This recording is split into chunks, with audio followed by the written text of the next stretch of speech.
Alright, Aces, and welcome to Uzi Talking 2. And today's guest is a referee, fireman, no other than Peter Offland. How are you, Pete? I'm very well, thank you, Jeff. How are you? I'm great stuff. Good. Nice to be here. Well, Pete, you're in the seat, as you're a bit nervous, you said, but it's just a coffee and a chat. Okay. And telling people, tell us about where you grew up. I grew up mostly in Morton, but I was born in Birkenhead on the 4th of January 1953. I am old, yes, I am old. To Cathy, my mum. We quickly moved to Liscard, where I went to school in Edgerton Grove School in Liscard. We lived on Amerson Road in Liscard, as I say, not far from the Queen's. After that, we moved to Morton, which was the best part probably of me growing up, because all the fields, there wasn't many buildings, and the squibs wasn't there. I went to MSM school, met loads of good lads. It was a great school for sport. First day at school, I met the infamous Eddie Williams, Old Eddie. Old Eddie? Old Eddie, yeah. And we've stayed friends ever since, and I still see him and have a pint. Well, we can have a pint. See him in the big house now and again and a chat, which is always good to catch up with Eddie. It's the big house, that's a pub, isn't it? Yeah, the big house, Coaching Horses, yeah. So, another good friend, Barry Coomer, great footballer. Went on to play for Manchester City. Who's that, Barry Coomer? Barry Coomer. Yeah, Barry Coomer. And great lads. I loved the school because there was cross-country running, there was football, there was basketball. It was all football. It was all training. And after school was good because it wasn't after school to do, it was just football and athletics. And I really enjoyed it. I think that's where I got me sported. I love for sport from, Well, I love for football. Because I love for football, yeah. You told me on the bullet points, you were born Peter Offland. Yeah. But what happened there? Your name was changed. I was born Peter Offland, but unfortunately, my dad, Billy Offland, died when I was 13 months old. And my mum met up with one of her old boyfriends, a fella called Arthur Morfitt. So we quickly moved, as they say, they moved to Amerson Road in Liscard. And, excuse me, I was given the name Morfitt. And, so I was known, I didn't know any other name. I just thought, that's my name, Peter Morfitt, or Pete Morfitt, as on my birth certificate, it's Pete on my birth certificate. But anyone called me, Morph and things like that. So anyway, one day, I've been looking forward to watching England. I'd watched the World Cup in England in '66. I even went to one of the games from the school when I went to MSM. They had a trip, and we went to one of the games. I think it was Brazil versus Bulgaria, something like that. Goodison. Yeah, Goodison, yeah. And funny enough, one of the lads, Brian Cross, who went to MSM, he was actually on the film goal of 1966, the official World Cup film. So we went there, Jeff, it was good, it was good to see, See Pelé. Oh, seen Pelé, yeah, Pelé. In the first game, seen Pelé, unbelievable. Still one of my best players, I think. What to see live? To see live, yeah. I seen George Best, he was excellent, Seen a lot, I've seen Cruyff live and that. Great players to see. They're just different class. Yeah. Of course, there's Kenny Dalglish, I won't go into that. But I was looking forward to the final, and I've been out playing football. England versus Germany. England West Germany, 66. What date was this? 30th of July, 1966. And I was playing out, and I'd come in and I said, "We're going to watch the football, Dad." And he said, "Don't be calling me Dad." I said, "What?" He said, "Don't be calling me Dad." He said, "You're not my son and you never will be." So, a bit broken-hearted, I ran out and I went to my nan's who lived in Digline, and I went there crying my eyes out. She said, "Oh, sit down, you're all right, we'll sort it out." And I was that upset, and then she said, "Come on, we'll watch the football together." Now, my nan must have been one of the first people in Morton to have a colour telly. Yeah. So, I watched the World Cup in colour. that was the best part of the day, watching the World Cup in colour. And of course, England won it, didn't they? So England were wearing, was it England wearing red? England wearing red and white. Red, Germany were wearing white and black. It was good. Good memories, and then of course after. You think it's all over? It is now. But it was good after that because I was playing on the fields by Cadbury's then. We had our own World Cup. All the kids from around, they just all playing football, like 10-a-side and something like that. Yeah, there's the thing. We used to play football a lot. And when I lived in Saxon Road, God, it was great. What a place. I'd never done before, Saxon Road. Didn't they have a big field? Big field at the top. That was our Wembley. And Yeah. why we liked it, because there was shops there and flats above the shops, but they had massive big street lights. So that was our floodlights. So we played cuppies until your mother would shout at the end, "Come on, get in for your dinner, lad." You know, these things like that. But it was great, Saxon Road. They had the Tates, the Walkers, the Saxons, the Simons, the Romans. Simons, as I meant to say, yeah. Oh, yeah, go ahead. And you know, they had the Webs, they had the Walkers, the Dalstreys, the Clares. There's a good story about the Clares. There was a fella called Billy Clare, who's unfortunately passed away now. I think it's Jane Williams' uncle. And we were always playing football in Saxon Road. We were always kids and all the, Taties, the Westerns would all get the ball out, And it was one of these, if I ever remember the orange Wembley ball, it was orange. If that ever hit on a wet day on the leg, you'd have it really stinging the stingray. Stingray! So, we were just playing football, and this Billy Clare must have been coming in from work, and we're all having a little knockabout. And Big Billy. And Billy said, "Yeah, lad, give us a kick of your ball." And then I said, "Oh, God, all right then, come on, Billy." So next thing, the lad pushed it, and I headed it to him, and he hit it right on the volley, whistled right past my ear, like a rocket, straight past us and right through his mum's bloody window. So the sound of the glass shattering and my ball getting burst. We just turned around and done one to the top of the field, and lo and behold, who's in front of us? Billy Clare's in front of me. He's not going home, is he? He's not going home. We wouldn't get any tea anyway that night. So that Saxon Road was great because. So you had a good upbringing. Oh yeah. And you know what, athletic as well, because you're always going on playing football. Yeah. You don't see many kids nowadays, There's on the nothing field. for them now, Jeff, is there? There's a park there. Yeah, no, but they Dr. don't. Cheesecake, get the park. Yeah, but the thing is, we didn't have what they've got now. We didn't have Facebook. We didn't have mobile phones. We didn't have. That's all you see kids do now. You see kids walking down the street, and they're on the phone, and you have to stop so they don't hit you. You don't get no conversation. And you don't get no conversation. Google eyes. We had a big garden in Saxon Road. It was right by the path that led down to the school. Yeah. At the back of us were the Woodses, but they used to keep pigeons and things like that. I think they had a donkey at one time in the back. A donkey, yeah. A donkey.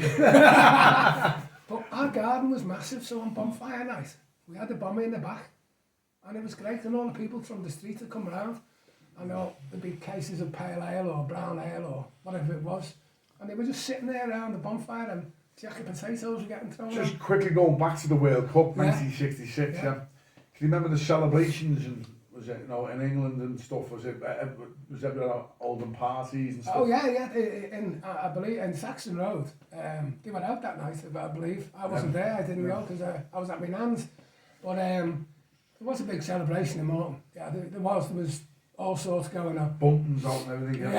Yeah. Even down Ditton Lane, everyone was, even though they're like wooden houses and things like that, they were like wooden houses. It's like the last one was like the coronation of the Queen's coronation. Yeah. And 53. Every road had all, 53 was it, 70 was all. Oh, you were talking about the Jubilee, 1970. The Jubilee. The Jubilee, yeah. Every street had all rows of tables. Yeah, that's right, Everyone bought the butties and stuff like that. Yeah, we had lots in Saxon Road. It was a community in that little, as I say, it's a circle, Saxon Road. You could keep your doors open, your back door, could. people could come in, not like today. I remember the Coleman, Billy Lampkin, who's passed away now. His dad used to be on the Coleman. Big Billy, yeah. Yeah, Big Billy Lampkin. And I'm a friend of his two lads, Darren and Ricky. Ricky, yeah. Yeah, it's good to, it's good that we always have a good chat. Yeah, it's good. And when the coal used to come, the coal was always wet. My mum used to, "He's wet that coal again. He's wet it to make it heavier again. Look, he had the scales on the back, and it was always, he's wet the coal. He's wet all the coal, it'd be heavier." My mum would go mad. Little tricks of the trade, then. And the ice cream man would come So round. straight into the love of football, because we're going everywhere. Yeah, it's great though, so, I'm just picking your brains. Oh, it's so, alright. Coffee I and go down chat. too much, like. No, great stuff. I want to tell you. So the matches, so you were talking about what teams you support? I support Liverpool. But back then you said you used to go both. Yeah. When we finished school on a Friday, there were about 6 or 8 of us. And Philly Roach used to live in Staverdale Road, number 33, Staverdale Road, still remember it. And he was a good lad, he was a good footballer as well, but I don't know whatever happened to him. But we all used to meet up about say 5:30, and get number 10 or 11 bus to Birkenhead on a Friday night. Friday night? Friday night, Tranmere Rovers night. So we go down there, we used to see like George Yardley had a massive throw, Jim Coombs in goal, Kenny Beamish played then, you know, and Mandy Hill, another fella called Mandy Hill, but all Mandy Hill? Mandy Hill, but all like this. And we used to think, my God, it's great this. Was that in the cow sheds? No, we used to just go anywhere, behind the goal, behind the cop goal, and when you could walk behind there then. Diverse a little bit. My godfather's a fella called Pongo Waring, who played for Tranmere Rovers. Okay. In the 30s and 40s. Pongo Waring? Pongo Waring, yeah. You can look him up, yeah. He played for Aston Villa as well, and Bradford and places. Why do you call him Pongo? Was his name That was Paul? his name. No, I don't know, just Pongo. Everyone knew him as Pongo Waring. You never wore the O's and stuff, Pongo. But I put Pongo Waring in Google, and this on Just Wikipedia comes up straight away. It comes up. But he's my godfather, so that, you know, that was one thing. But going to Tranmere, I always had this affection for Tranmere. I don't know why, I still do now. Suai Army. Well, there's another one. Mike Dean is the referee, football referee. He's a Tranmere Rovers. Mike Dean, he's one who officiated. The referee was the last one was the Everton and Man United game. The other night, yeah. When they 3-3. Calvin Louis. Oh, go on, here we go. Knocked it in for him. I'm loving it. When I started refereeing, Mike was already refereeing, and we've done the line together for another referee called Dave Pugh. He went on to Football League.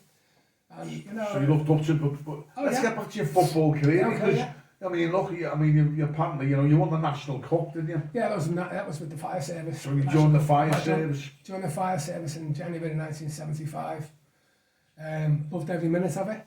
Football was a big thing in the fire service. They had in-to-watch games. They were battles. Yeah. It was like the Leeds versus Chelsea, like, you know what I mean? Rivalry, yeah. Rivalry. It was good, yeah. It was always blue watch against red watch. There was always a bit of friction. There was a little fella, well, I call him a little fella, a good friend of mine, Pete Dan. He's the Morton lad, or Upton lad, and I always used to have a good laugh with him. And one of us always got sent off. Either him or me got sent off, but 9 times out of 10 it was Peter. Yeah, because he was a little, you know, he was always a little volatile. He was always trying to get stuck. A little Billy Bremlin used to be like, you know. Billy Bremlin, so back at the bit.